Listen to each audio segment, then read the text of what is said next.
Hello everyone, I'm with my brother Noah. Hello. And today I'm going to give you some slow shutter photography tips that you can use in your sports photography, whether it's basketball, football, or whatever. So I'm just going to have him, we're in our backyard, I'm going to have him running around and I'm going to demonstrate exactly how to get those slow shutter photography shots.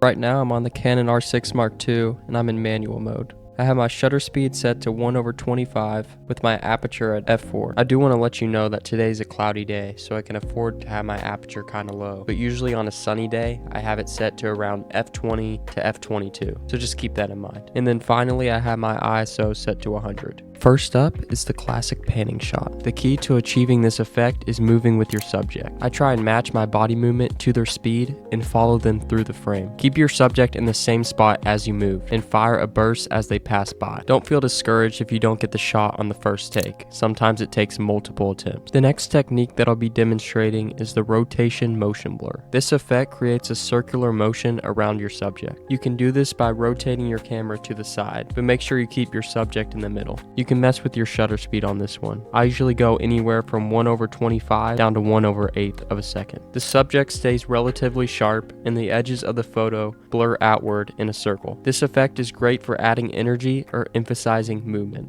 The next effect is the zoom burst shot, and this works best with a zoom lens. Right now I'm using the Canon 70-200 f2.8. Make sure you frame your subject in the center, press the shutter, and quickly zoom in while the shutter is open. The zoom motion creates streaks that pull your viewer's eyes towards the subject. The center stays sharper while the edges stretch outward. Here's an example of a good zoom burst shot. The lines pull inward towards my brother because I zoomed in quickly during the exposure. I used a shutter speed around 1/15 of a second, which gives the streaks enough time to form. The last effect is the rotation zoom blur effect, and it's a combination of the last two. To do this, rotate your camera to the side while also zooming in. This can give you some very unique and artistic shots. Here's one of the shots I took. The motion is entirely from the camera. I used a slow shutter speed, and during the exposure, I zoomed in really fast while also rotating the camera slightly to the side. That combination creates this crazy spiral effect. The streaks aren't just pulling straight towards the center like a normal zoom burst, they actually twist around the subject. You can see the motion almost spiraling outward, which adds way more energy than just zooming or rotating alone. Well, those are some slow shutter photography techniques that hopefully you can use in your next shoot. Just to review, we looked at the panning shot, the rotational blur,